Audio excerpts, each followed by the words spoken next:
All right, good evening, everybody. Thanks for joining me. We'll go ahead and get started here. If you got your questions, go ahead and post them. It's going to be below the video if you are on a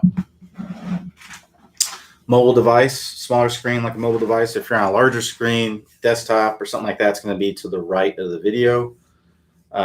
Still a little bit under the weather today, so but we're going to try and give it a go here.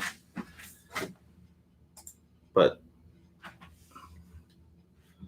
let me zoom in on these so I can read them. So I started questions that were asked up to an hour before. Let me scroll down here. So I'm going to be starting here with Adam D.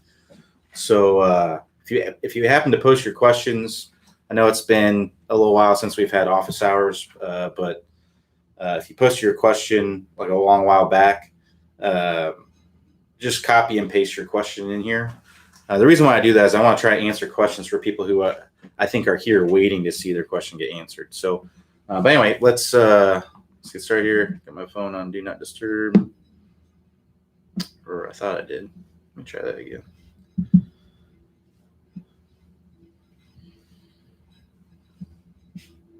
Yep. All right. Do Not Disturb.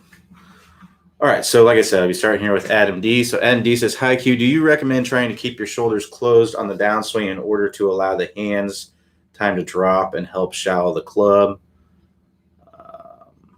And are there videos on TSG about that?" You don't want to have the shoulders closed. You want to have the body opening up, right? So if the shoulders are too closed off, you're typically going to end up hitting the ground too much before the golf ball. You'll over shallow the club, basically, is what will end up happening. Now, if you're having trouble shallowing out the club without closing off the shoulders, that means that you're not getting the right arm and wrist movements that are possible there. We want to come in and have our shoulders be square to a little bit open at impact. And one thing we also want to keep in mind is that our chest is independent from our shoulders. Our shoulders can move independently from our chest. So our chest is actually very open. If your shoulders are square, your chest will actually be about 20 degrees open at impact. If your shoulders are a little bit open, then your chest will typically be a little bit more open as well. So when you come into contact here, right, and we have the shoulders pretty much squared up here, what we want to do is we want to have that club flattening out, that club shallowing out, and that's going to be coming from our arms and in our wrists making that happen. And that's what we talk about in the move. We talk about in the move how to get the club shallowing out, the proper wrist movements to make that happen. The best way to describe it is to imagine you're turning a doorknob to the right. Right, so with both hands, I'm turning a doorknob to the right. If I do that movement, right, that's going to turn that doorknob to the right. So that's going to shallow the club, that turning of the doorknob to the right. So that's what I want to feel like is I'm opening up, right? My chest is opening up as I'm coming into contact, that I'm shallowing out that club, so that way I can swing from the inside. Because otherwise, if I open up and let's say I don't do this, right? Let's say I do the other thing, if I turn the doorknob to the left, if I'm for a right-handed golfer, I'm going like this. Well, I'm just going to swing way over the top if I open up. So you need to get that club shallowing out. You want the body opening up. You want the club shallowing out. To work on that, I would go to the move course. That'd probably be the best place to work on that. To get to the move course, click the house icon. That'll take you to the homepage, and then scroll down the homepage. You'll see a list of all the courses there. Select the move, and particularly the tennis racket drill, I think would be a really good one to help you work on getting that club to work down the right position to shallow the club.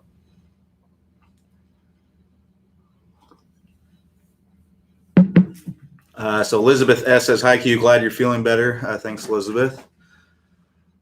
Using the 20-minute distance fix course in the half back will fall through drill achieving 96 miles per hour, at genuine halfway back, but can only achieve 101 full swing. Any idea as to the likely cause of the power leak, please? Don't feel like I'm casting. It's probably because you sequence a little bit better in a shorter swing than you do in a longer swing. I wouldn't necessarily call that a power leak. I mean, 92. You're saying you're achieving 96. I know you're saying if it truly is a half swing, meaning you're not bringing the hands above your waist, right? So the hands are only getting to about right here, and you're getting 96 miles per hour versus 100 whatever miles per hour up there, then really what it comes down that well, one, that's not really something I've seen before, but I've seen people take a swing that's like this, right, and then it's not a huge difference. So either you're not really taking a half swing, or in your half swing you're just sequencing better in your half swing. So you just got to get that same sequencing, that same feeling of sequencing in your shorter, or sorry, in your longer swing, and that's just by working through that drill. So Mark B says, "Hi Q." Excuse me. First timers here, drill and swing feel good, look good on video, but when I take a full swing with an iron, I'm not hitting the ball first. What should I feel to initiate swing from the top? I would get a weight shift to your lead side. That would be the main thing. You want to be shifting your weight to your lead side before you start the downswing. That's what I'd be trying to do. A great course to work on that would be the stop chunking and topping course. We have a great course on the website to work on that. So to get to that, click the house icon at the top. That will take you to the home page. And if you scroll down the home page, you'll see a list of all the courses there. There's 20 some courses included in your membership. The stop chunking and topping course you'll find in there. And I would just work through those drills that'll get you working in the right direction. So John R says, in the masterclass, there are several ways to influence hitting a fade or draw in a fade: spine angle, grip, alignment of feet, direction of club face. Can you talk about your approach to hit a fade and a draw? So what we have to understand, to hit a fade or a draw, the face, or let's just talk about the fade, and it's just the opposite for the draw. So for a fade, the face has to be open to the path. So that's really what it comes down to. The face has to be open to the path. I can have my spine angle really angled away, and if my face is open to the path, I'll hit a fade, right? I can have my grip really, really strong, but if I come in and have my face open to the path, I'm going to hit a fade. So that's what it comes down to. It's not necessarily a lot of the things that you talked about there: spine angle, grip, alignment of feet, direction of club face, at address. Those are all things that can aid you to make it easier, right? If I take a stronger grip, it's going to be easier for me. We're talking about the fade. So if I take a weaker grip, right, that's going to make it easier for me to have the face open at impact. If I have my spine angle more vertical, that's going to make it easier for me to swing more out to in. If I have my feet aligned more open, right, that's going to make it easier for me to swing out to in. So that's basically, those aren't things that will make you do it. They're things that can help you to do it. The main thing that matters there is getting the face close to the path. Now, in the course, Clay does talk about, in the Ball Striking Masterclass course, Clay does talk about the way that you do that. The way that I typically do it, if I'm trying to hit a fade or a draw, what I'll do, if I'm trying to hit a draw, let's say, what I'll do is I'll close my stance a little bit, and I will move the ball a little bit back in my stance, and I will close the face a little bit. That's all, and I'll basically just swing right along my feet, and let the face kind of turn over and get the ball to draw. If I'm hitting a fade, I'll basically do the same thing. I'll open my stance a little bit. I'll open the face just a little bit, right? And then I'll swing along my feet, let the face kind of stay open through contact, and I'll hit a little fade. That's basically how I do it. But there's lots of ways to do it. The face just has to be open to the path for fade, has to be close to the path for a draw. If you set up dead straight and you swing in to out with a closed face to draw it, and that's the way that you do it, that's the way that works best for you, then do that, right? If you just like to just change your stance, or if you just like to change your spine angles, whatever helps you to do it is the way you should do it. So like I said, there's no right or wrong way to do it as long as the face is close to the path for a draw, open to the face, or open to the path for a fade. So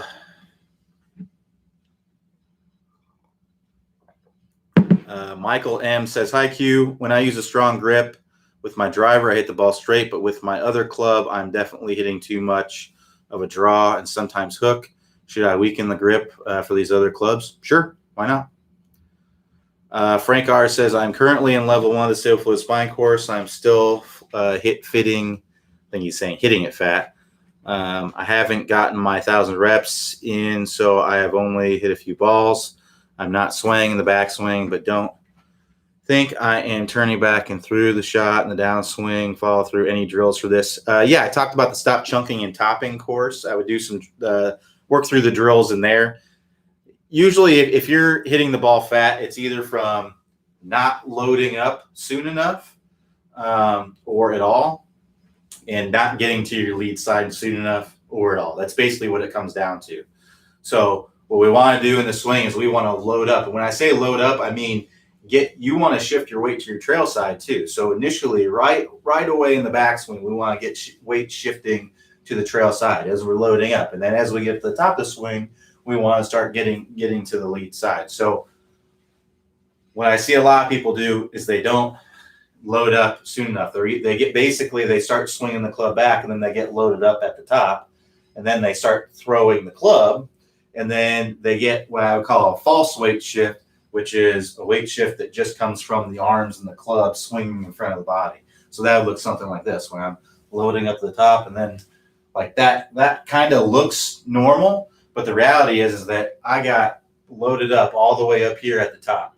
And by that time, it's too late. I'm either going to have to wait forever at the top to shift my weight to my lead side, or what most people are going to do, they're just going to start down with their arms, and then it's just the arms and the club bringing them through. So that's going to lead to a lot of fat shots. So now, if you were someone before that had a vertical spine angle, right, you may have gotten away with that because that gets you to kind of swing more ahead of the golf ball. But if you get more of a spine angle here and you go up to the top and you kind of hang back and hit the ground before the golf ball, you can hit a lot of fat shots. So I'd recommend working through some drills in that stop chunking and topping course.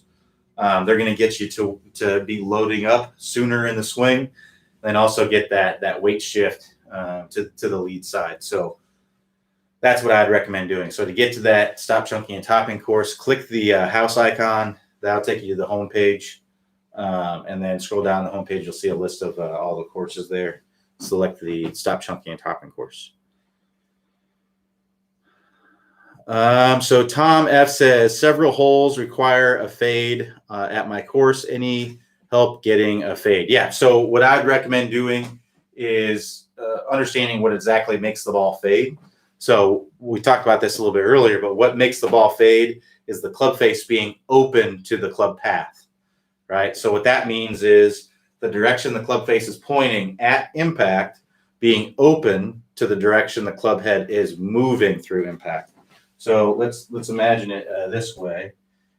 If the outlet here is my target, right? So let's say that this is my target line, right? And I want to hit a fade that starts, let's say I want to hit a 5-yard fade, right? Or 10-yard fade or something like that. Well, I would want to hit a ball that starts 10 yards to the left and then fades back.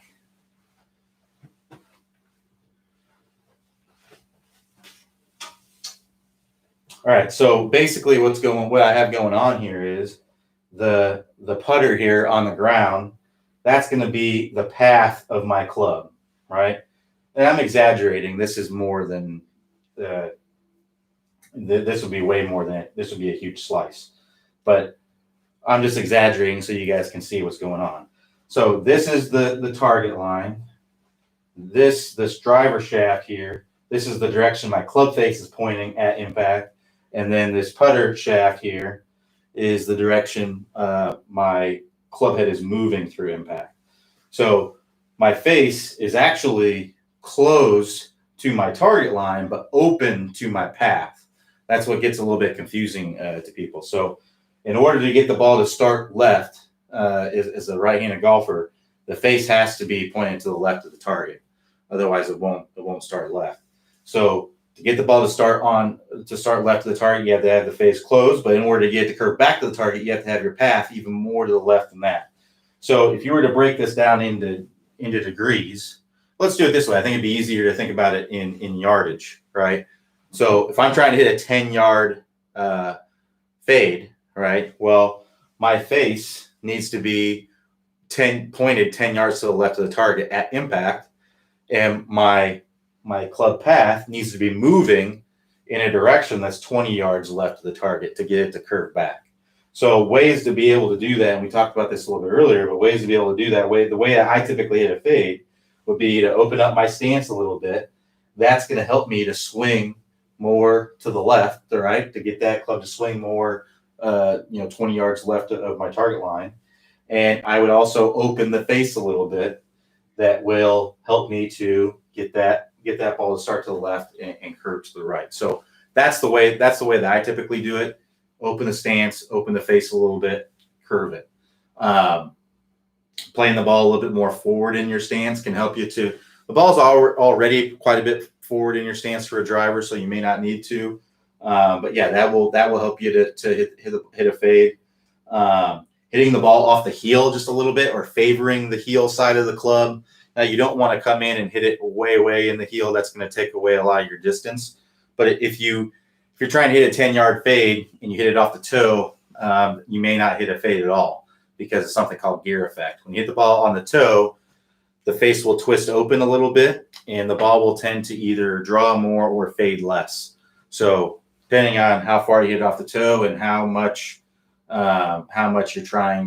curvature the ball would have had on it had you hit it in the center, it may make it straight, it may make it draw, it may make it you fade a little bit less. So, but that's basically what it comes down to. You got to get the face open to the pass. So open the stance, open the face, swing to the left with that open face, and that's something you're going to have to go practice. It's not something it's definitely a skill to learn shaping the ball. I wish I could just tell you, just open the face to the path and you can go out there and start hitting, bullet fades out there out on the course, and everything's going to be a lot easier. You may go out there on the course and try that, and you might get a couple, to do that, but it's not an easy thing to do. It's hard to trust it because it feels like you're going to hit a big curved shot or something like that. So I'll go practice it. Go to the range and practice it and get it to where it's working better before you try to take it to the course.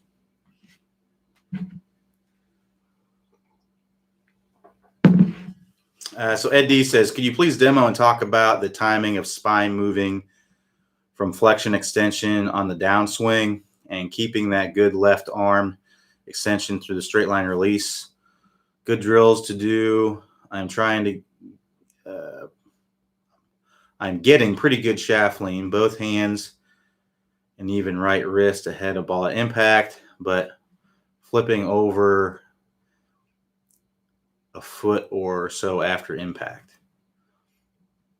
That's most likely because your body's not continuing to open up is probably what's going on there. So basically, let me go read the rest of your question here, or read your question over. Let's go over, then we'll talk about the timing of spine moving from. So I'm guessing you're talking about this kind of movement with the spine. So basically, when you're starting down, you're going to get more flex there. And then as you get into about right here, that's when you actually start to extend up and through.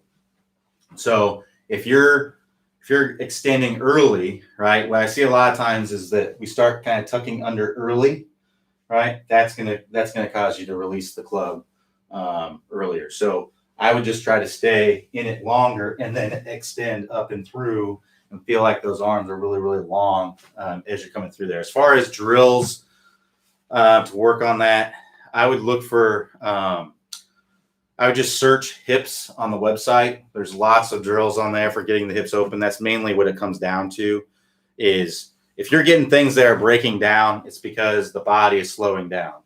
right? So if I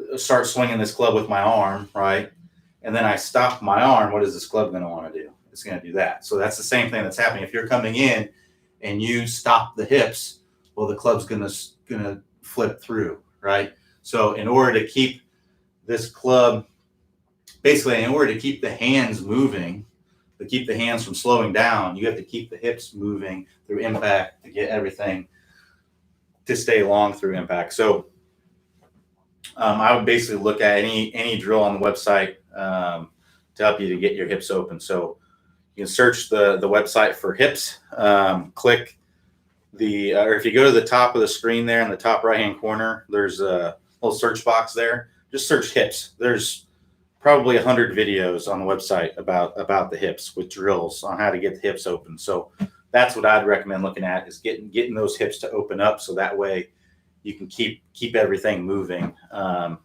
through contact. So, but if you're on a mobile device, you can still find that search engine. Just click the excuse me, click the little icon in the upper right hand corner, and then scroll down from there, and you'll find the search box there.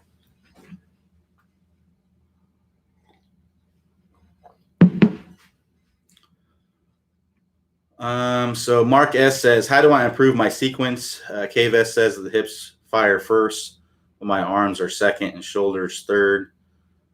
Need to get my arms to fire third.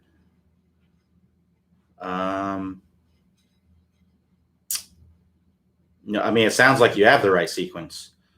I mean, you would want the hips and then the shoulders and then the arms. I guess I'm confused about hips are first, arms are second, shoulders are third. How do you get? Right. Oh, I see what you're saying. Okay, yeah. So, yeah, so I would work on the straight line release. That's basically what the straight line release is. That's getting everything to release at the proper time and sequence at the proper time. So that's what I'd recommend working on, is the straight line release course, to get everything releasing properly out in front.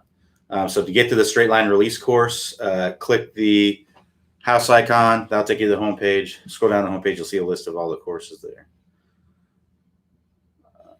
So Elizabeth S says, hi Q, in the release of the lag, i.e. thumbs up, thumbs down, is it a forceful thumbs down from the maximum lag, i.e. snap down, please? What you're talking about there is kind of a feeling thing. I would say no, it doesn't feel like that to me. It doesn't feel like it's a forceful thing to me, but it may feel like it to some people. So I would say no, but that doesn't mean that that's not what it may feel like to you or to somebody else. I just know, to me, it feels more. It feels more to me like when I release the lag, that it's more like the momentum of the club kind of doing the work. It's not me trying to force the club to snap. So I would say no, it's not. So Tom F says, guess you covered it. Thanks. No problem, Tom. I think he was asking about the fade thing.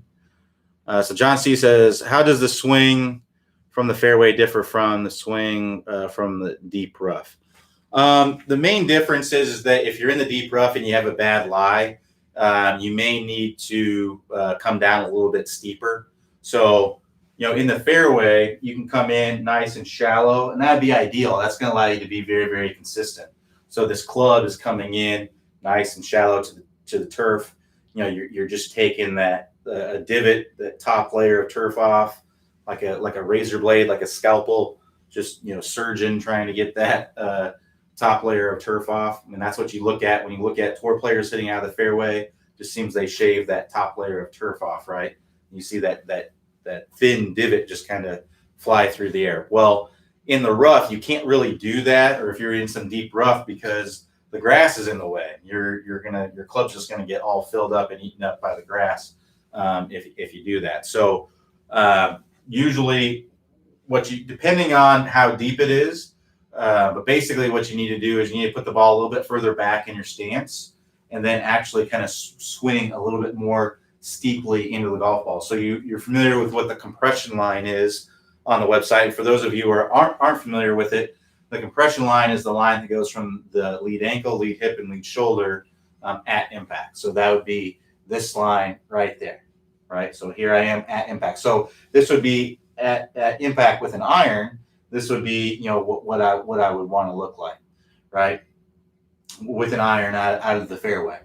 But if I was hitting an iron out of the deep rough, I would maybe want to look more like this, right? The ball a little bit further back in my stance, and that's going to help me to hit more down on the golf ball and miss that grass. So that's what I'd be trying to do, is just try to get maybe narrow the stance a little bit, get the weight more forward, ball a little bit more back, and you're going to have more of a chopping down kind of nature into the golf ball. You may need to use more loft, right, to help you get the ball up out of there. Trying to do that with like a 4-iron in the deep rough is just not enough loft to get the ball up out of there a lot of times. So it's definitely a skill you got to learn. It's a challenge for sure, but yeah, it'd be something I'd be trying to do. But a little bit narrower stance, weight forward, ball back a little bit, hitting more down on the golf ball to try and get ball first contact to get it to come out of there.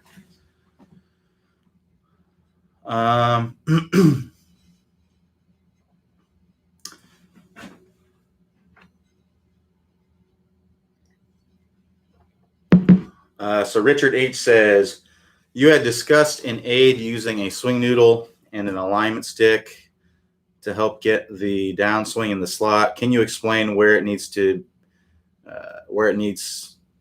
set up and the height? Again, sorry. I don't have it in here, but what I'd recommend doing is go check out that video. We actually put that video on YouTube as well. So go check out that video on YouTube, Richard. I don't have it here. Otherwise, I would show you. And I'm not going to be able to do charades to kind of show you where it's at. So yeah, I would recommend going and check out that video on YouTube. In the thumbnail of the video, I'm holding the stick and the pool noodle there. So I go over how to set that up. But basically, you want it down your toe line and about waist level is where you want that to be. So Tom F says, how many swing thoughts is too many? I would say now everybody's a little bit different. I think Jack Nicklaus was a little full of it on this, but basically he said that he would have like 9 swing thoughts and he would do all of them. And the brain doesn't really work that way, but I would say it kind of depends on the player. I would say for most people, you generally don't want to have more than 1 swing thought. And if you do have more than one, they need to be at separate points in the swing. So you could have a backswing thought and a downswing thought, right? Or you could have, a downswing thought and a follow through thought or something like that. What you can't have are like 2 downswing thoughts, because we got to understand that the golf swing happens in such a short amount of time. It's basically 1 second, the whole entire golf swing. So you just don't have time to think about all these different things at once. And even if you can think about a certain amount of things at once, you're not going to be able to think about them effectively. So if you think about it this way, if you're texting and driving, right, you're doing 2 things, right, but you're not going to be doing both of those things really well. You're either going to be driving pretty poorly and texting well, or you're going to be texting poorly and driving well. So, you're not going to be doing both of them really, really well at the same time. So I would try to minimize it as much as you can and only use swing thoughts that actually help you to hit the golf ball better. If they don't help you hit the golf ball better, then they're worthless.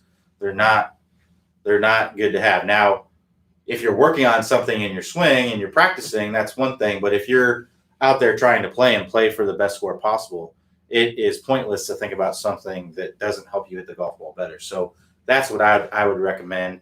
One swing thought would be what I would recommend. But if you can do 2, I would just have a backswing and a downswing, at different parts of the swing.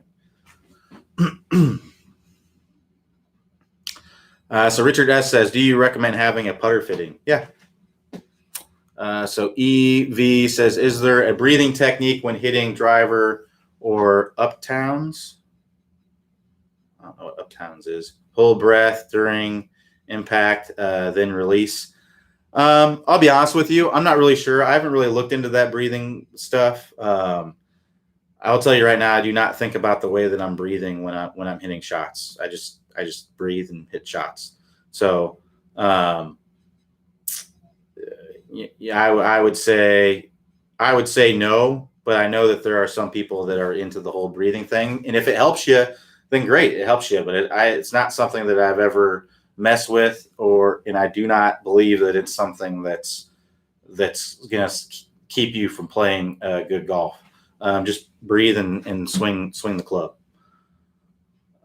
So Keith B says, why do forward press when putting rather than just reducing loft on the putter head?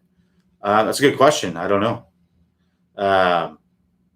Some people like to have. Now, one thing to keep in mind is that just because you forward press when you start doesn't mean that that's what you actually end up with at impact. There's some people that will forward press, bring it back, and then at impact they look like this. So that doesn't necessarily mean. But if you do have a lot of forward shaft lean with a forward press, right, and then you come into impact with a lot of forward shaft lean, you may need to put more loft on your putter because you may be hitting it into the ground too much, right? So something to keep in mind there. But yeah, I mean, that would be a good reason to get a putter fit. Someone talked about, should you get a putter fitting? Yeah, I mean, if you're hitting the ball into the ground because you're de-lofting it too much, then the ball's bouncing on you, right? Then it's going to be tough to be a consistent putter. You want to get that ball rolling nicely. In order to do that, you have to have a little bit of loft on the putter to get it up out of the grass just a little bit. Because that's, the ball, if you look at, the ball on the green at almost like a magnified level, the ball is actually sitting down in the grass just a little bit. And you need some loft on the putter to lift it up out of that grass and get it rolling. So you don't want to have too much, because if you get too much loft, then the ball will actually backspin and then skid and then not roll very well. So you want just enough loft to get the ball up out of the grass and get it rolling over on itself and rolling nicely. So the only way to be able to get that would be now, one thing that you can do is you can use your phone and you can set it up kind of, most of the phones nowadays have slow motion cameras, and you can set it up to video your putting stroke and it will video the ball, and you can see if that ball, hits into the ground or skids or whatever it is, the camera will pick that up. So you can, play around with more shaft lean, less shaft lean, play around with the loft on your putter to get it to where you need to be. But yeah, if you have a forward press, people use a forward press because it's more comfortable for them. It doesn't mean that they're trying to de-loft the putter necessarily. It just means that that's what's more comfortable to them. So, but if you do have a forward press, you're probably going to need more loft on your putter to keep from hitting it into the ground.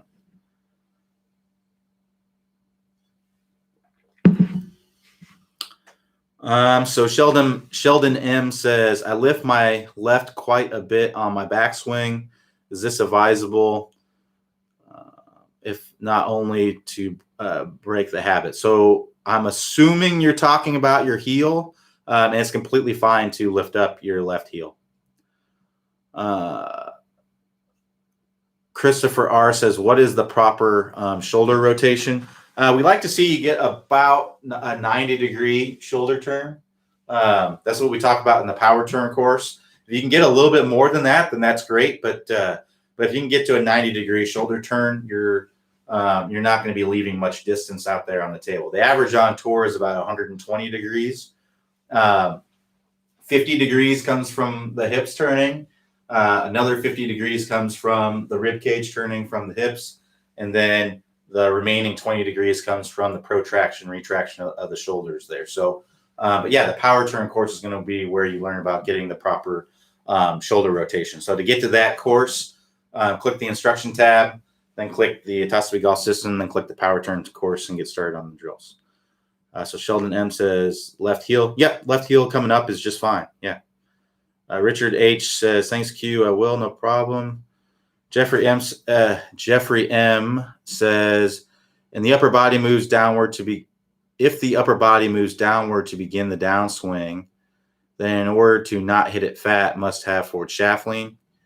Am I thinking about this properly? Yes. Yeah. So if you're getting your hands lower to the ground, right, you're lowering into the ground in the start of the downswing.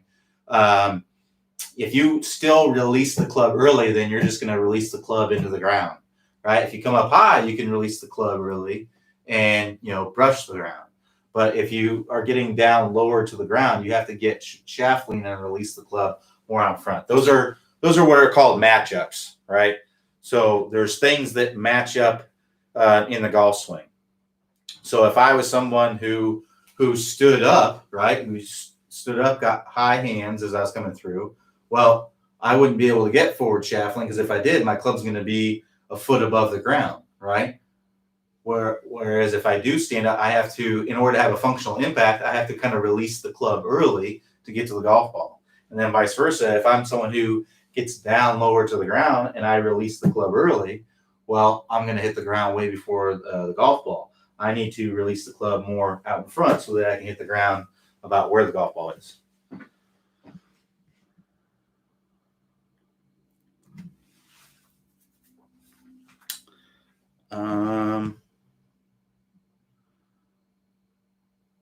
So John R says, can you describe your pre-shot routine? And when taking the shot, do you have the one swing thought you are talking about, or is there something else you focus on? Yeah. So basically, when I'm, thinking about a shot or you're getting ready to hit a shot, basically I assess the lie first. So I go up. So let's say there's my target, and then here's my shot, right? So I'm gonna come up and I'm gonna assess the lie first, so I can start thinking about the kind of shot that I can hit, right? So you're just taking in information basically. So how far am I away? What's my lie? Then kind of what's the wind like? That sort of thing. I'm kind of taking that all in, and then I decide, okay, well, I'm going to hit. Let's say I'm 150 yards out.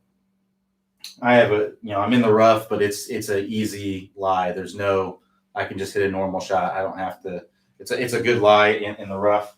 The pin is in the middle, so I'm just imagining, in my mind, a dead straight shot that, a 9-iron is pretty close to 150 yards for me. So I can just take a little bit off of a 9-iron. I might choke up an inch on my 9-iron and hit the shot. And so I'm imagining it in my mind. I get behind it. I'm kind of imagining it in my mind, what the shot's going to be. And then I step into it. And swing thoughts, as far as swing thoughts are concerned, I try to not have any, right? So like I said, I try to have no swing thoughts, but usually I have one or two swing thoughts based on, maybe something I'm working on my swing. But like I said, it has to help you to hit the golf ball better, right? So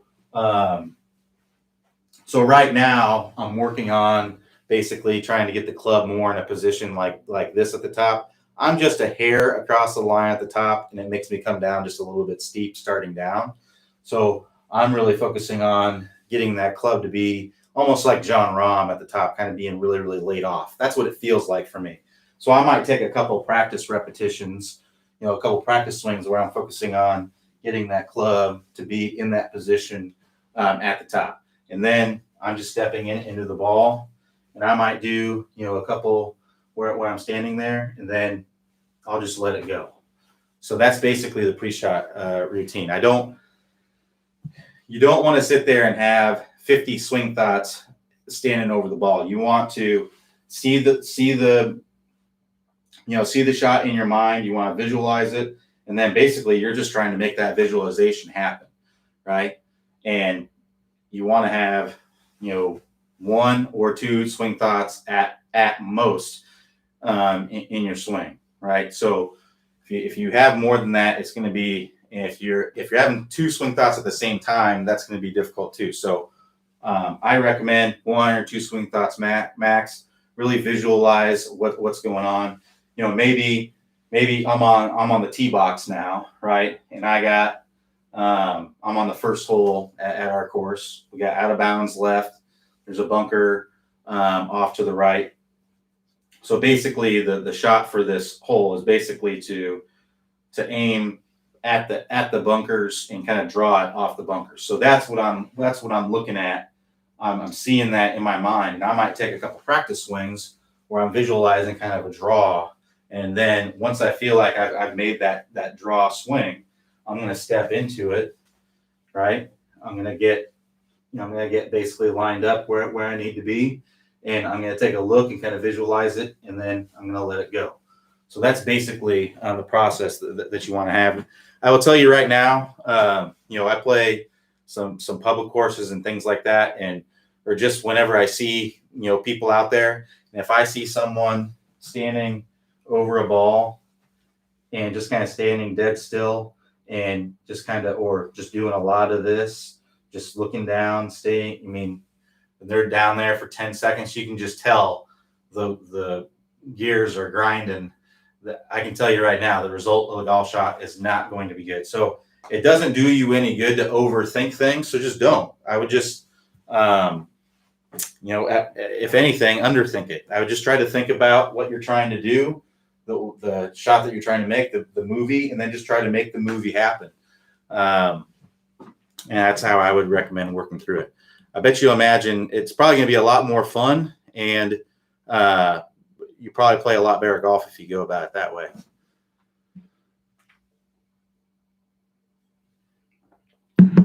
So Mike W says, can you recommend any drill to help my shoulder turn on the follow through early in the season, but I'm having trouble following through and the ball is going straight right? This is what we talk about in the power turn course as well, is coming around into a full finish. Typically, if you're not coming around to a full finish, it's usually because you're not getting off that trail side. So I'd make sure that you're getting a good shift to your lead side and you're letting your heel come off the ground. So I would really, really focus on, I do some practice swings where you're really focusing on getting that shift to the lead side and then getting all the way around on your toes. And I would almost sit here and I'd hold it for like 3 or 4 seconds. Hold that good finish position.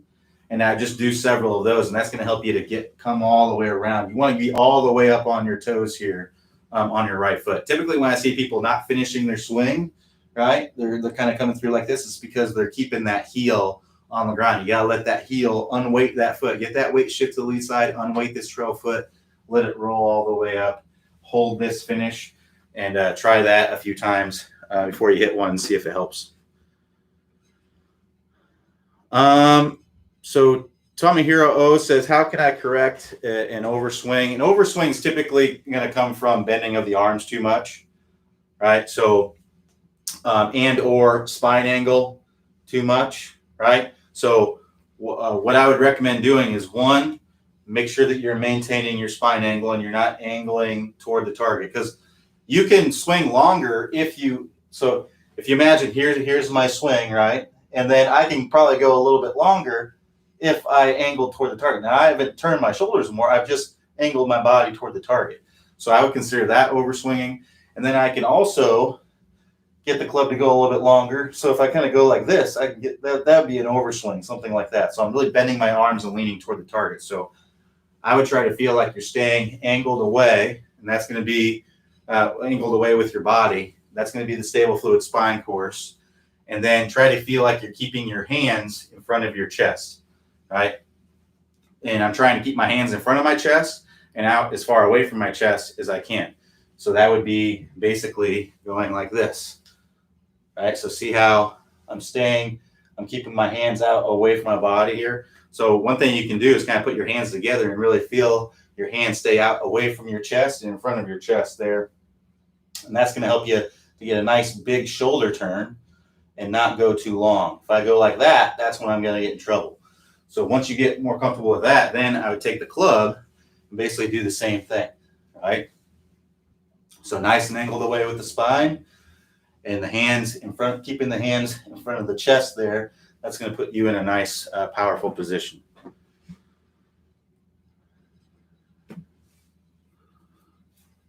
So John S. says, does light grip pressure help turn the door knob in transition to downswing? Yeah, if you hold the club too tight, it can be very difficult to get that club to shallow out. So yeah, if you're really yanking down and holding down tight to it, it may steepen it. So if you kind of let the club, if you have the club kind of lighter up here and let the club kind of shallow out, it's going to be a lot easier to get that doorknob turning to the right. So Frank R says, do you recommend doing the 20-minute distance fix while going through one of the other courses, or stick with one at a time? I need to get more consistent, but also need to get more speed. Depends on how much time you have to practice. If you have a lot of time to practice, then yeah, go ahead. The 20-minute distance fix is going to be about 2 hours a week, watching all the videos, going out and doing the drills. It's about 2 hours a week. But if you have more time than that, then yeah, work on other things. That's completely fine. So Louis V says, glad to see you're back. I'm approximately 66 inches tall. So you do think a shorter putter length might work better for me, since I tend to bend over a bit more? It might. I mean, that's why I'd recommend getting fitted. Unfortunately, there's just no way for me to know. I'm not particularly tall myself, but I actually have pretty long arms. So I used to use a 33-inch putter. This is a 33-inch putter. I used to use a 33-inch putter. I use a 34 now, because I like to have the ball just a little bit more out in front of me now, as opposed to right under. But it really just depends. I mean, if you have short arms, you may need a longer putter. I think Clay uses like a 35-inch putter, and he's a little bit taller than me, but he has shorter arms. So it really just depends on how you're built. If you bend over, if you're really short, you bend over a lot, and you have really long arms, you may need a really short putter, right? You may be more comfortable with a really short putter. But the only way to know is really just to get fitted, or go somewhere where they have a bunch of different putter lengths and try a bunch of them out and see what you like best. So Jim L says, my right trail arm wants to fly out. Any tips on keeping it closer to my body?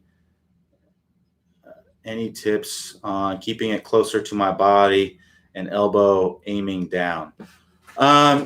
It'd be hard to say without seeing your swing exactly why, but typically when I see people struggle with this, it's because they bring it way inside on the backswing. So basically, they really start bending the arm and getting it way behind them in the backswing. And then the club gets right here, and then it really wants to fly out. So I would really try to feel like your trail arm is staying straight in the backswing. So that way you have space to kind of actually work it in. But like I said, I don't know if that's a problem in your swing. You may be doing that. You may be going up here at the top, and then in the downswing you go like that. But most likely you're probably bending that right arm in like this. You're kind of sucking that club in like this, and then flying it out in the downswing. So I would do some drills where you keep that trail arm straight when you're bringing it back, right? And let it kind of go under your your lead arm as you go up to the top.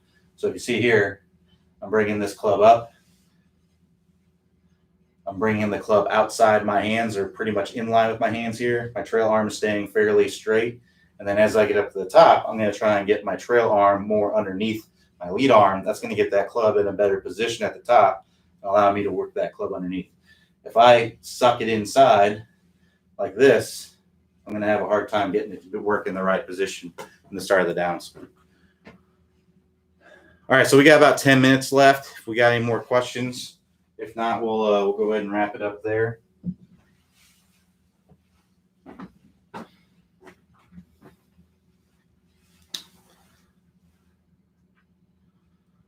Joe D says, do you use spiked golf shoes or spikeless golf shoes? I use both.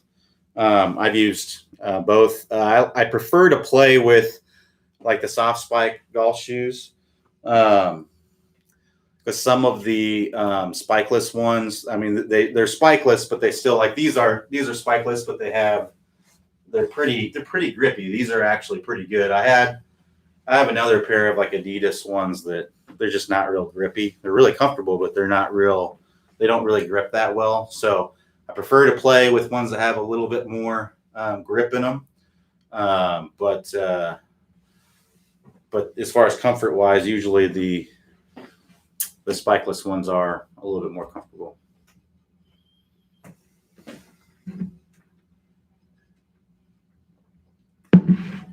All right, give you another minute to ask a question here, and if we don't have any, then we'll go ahead and wrap it up. So Roy S says, I'm hitting shots low left, but solid doing the move. Yep, so keep work. It sounds like you're on the right track. Keep working through the move. And you want to get those balls to start to the right. So you're not swinging out to the right enough, right? So you're not really doing the whole move. It sounds like you're doing this part, right? But you're swinging to the left. That's going to make you go low left. So you need to swing way more out to the right. I would try to get the ball to start way to the right and curve to the left. So Andre N says, found I gained 5 miles per hour by playing left hip. Any drills you can suggest to help? I'd search hips on the website. Tons and tons of drills on there. Lots and lots of hips drills. So to find hips drills on the website, click the instruction, or sorry, click the search engine at the top, little search box, search hips. You'll find tons and tons of drills there. Richard S says, hi, I struggle to bow my wrist after years of cupping. Any drills, please? I'd recommend working through the move course. To get to the move course, click the house icon. That'll take you to the homepage. Scroll down the homepage. You'll see a list of all the courses there. Select the move. The move is going to get you to start getting that clip face square earlier in the swing, earlier in the downswing.